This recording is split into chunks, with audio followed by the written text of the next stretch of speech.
Oi gente, tudo bem com vocês? Meu nome é Sarah Emily, sou estudante de medicina e trago dicas nesse canal para acelerar a sua aprovação.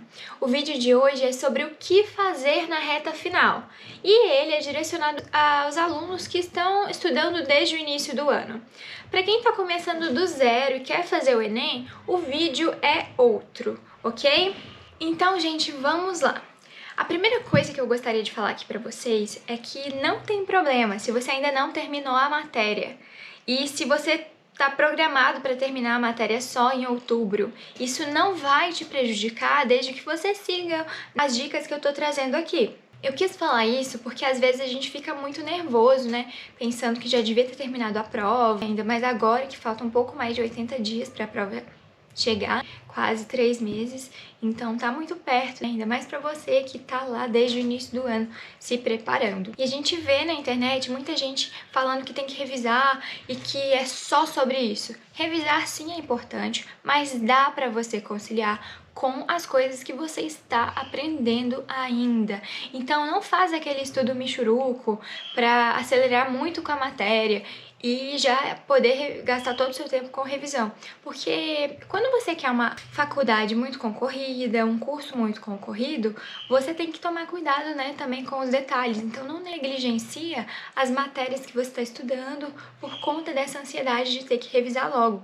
Porque aqui a gente vai ver que a revisão ela vai acontecer todos os dias, ok? Gente, uma dica que eu dou para vocês é fazer as listas estratégicas revisionais diariamente. O que são essas listas? Normalmente, os cursinhos disponibilizam essas listas para serem realizadas um mês antes da prova. Elas contêm 30 questões para você fazer diariamente, é o que totaliza 900 questões revisadas, né?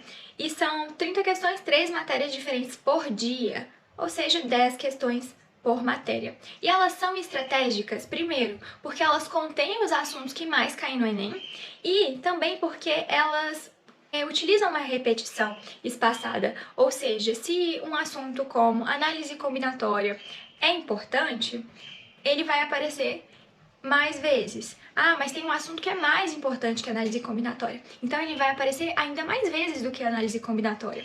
Deu pra entender? São listas que você não precisa pegar pronta, mas é legal quando você pega pronta que economiza um pouco do seu tempo. Mas você também pode fazer as suas listas por meio das plataformas de questões. E você vai se basear nos materiais que eu vou deixar aqui embaixo, que tem, né, os assuntos que mais caem no Enem. Você vai fazer elas todos os dias. Ah, mas e se tiver um assunto que eu não vi ainda? Então você não coloca esse assunto ainda. Se você se planejou para estudar ele antes da prova e aprendê-lo efetivamente, é sim possível de você ir bem e aprendê-lo adequadamente. Teve um vídeo aqui pro canal que eu falei que não adianta a gente ir pro detalhe se a gente não sabe o que mais cai. Então essas listas estratégicas revisionais vão te ajudar, né, a consolidar o que mais cai.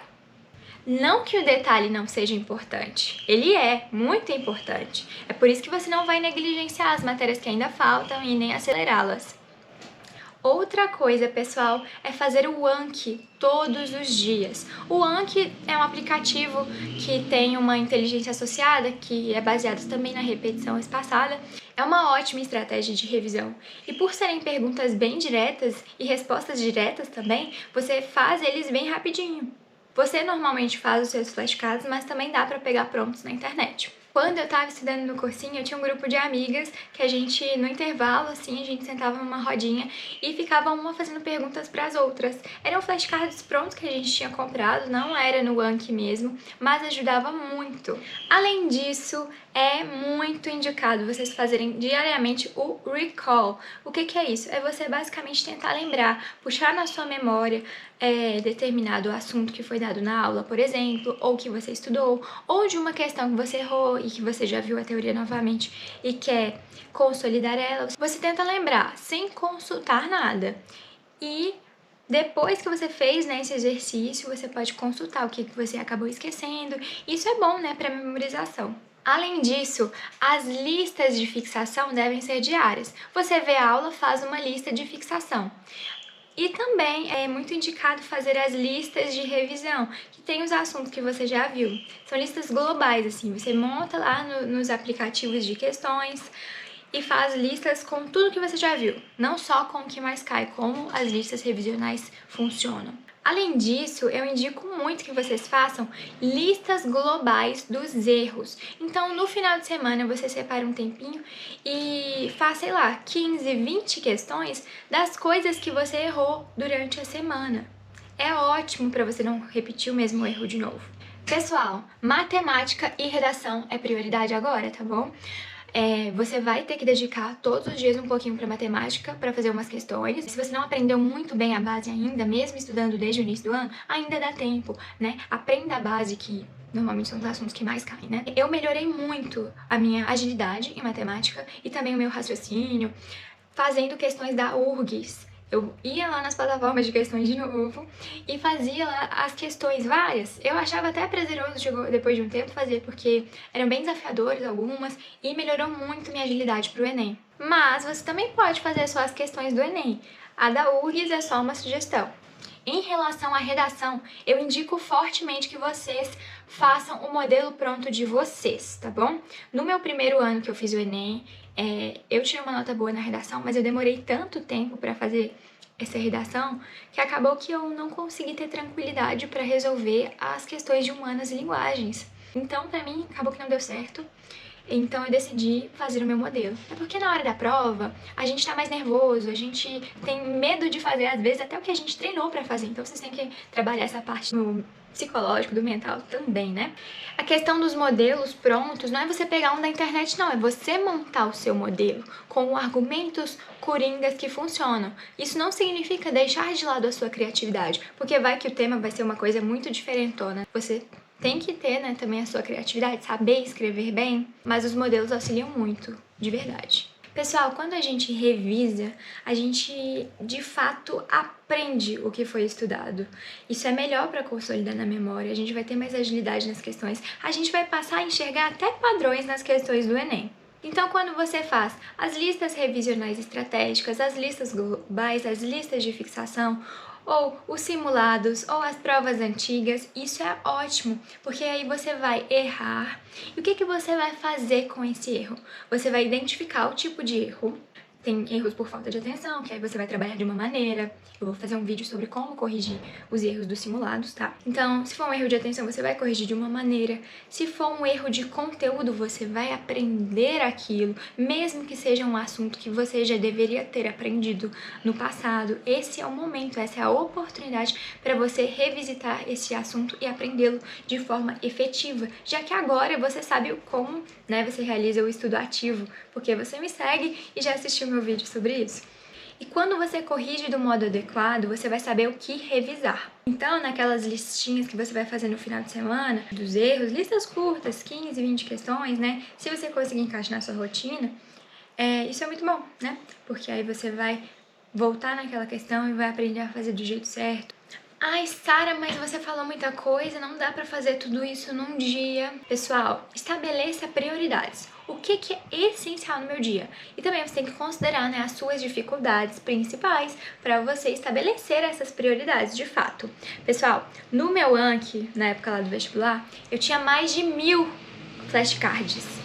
É lógico que não dava pra ficar em dia com todos, mas mesmo assim eu tava lá dedicando que seja meia hora, uma hora, a depender do dia, pra fazer esses flashcards. Então, mesmo que você tenha matéria atrasada, mesmo que você tá com muitas coisas atrasadas, faça o que tem que ser feito e com base nas suas prioridades. Mesmo que ao final do dia você não tiver, por exemplo, conseguido cumprir tudo que você planejou, se você conseguir estudar o que era prioridade, isso já é um motivo de se orgulhar. Gente, é insustentável manter um ritmo de estudos longo se você não souber lidar bem com os erros e com os dias que o nosso cronograma perfeito que a gente fez na nossa cabeça não dá certo, né? É normal a gente colocar um monte de tarefas, mas é importantíssimo saber priorizar pra gente ter satisfação, né, ao final do dia.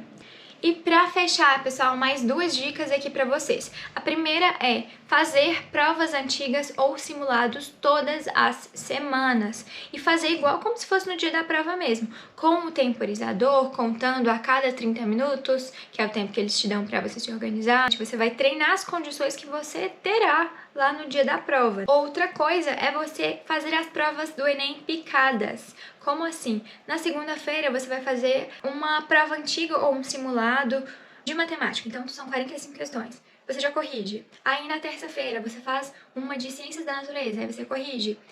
Na quarta-feira, de humanas, na quinta, de linguagens. Aí na sexta, você faz outra de matemática, por exemplo, sabe? Isso é muito bom. Se você não conseguir corrigir tudo no dia, você faz um dia e corrige no dia seguinte, certo? Mas não pula a correção não, porque a correção ela é muito importante. Como eu comentei sobre a questão do tempo do Enem, que ele é dado a cada 30 minutos, monta a sua estratégia de prova, se você ainda não tem, tá? Eu gostava de basear a minha estratégia de prova nesses 30 minutos. Como assim? A cada 30 minutos que já passou, eu quero ter marcado no gabarito um número específico de questões. Eu costumava pôr 12 para humanas, linguagens, até ciências da natureza mesmo, e entre 9 e 10 para matemática. Tá bom, pessoal? E esse foi o vídeo de hoje. Tem muita informação aqui, eu espero que vocês tirem proveito, e é isso, um beijo para vocês!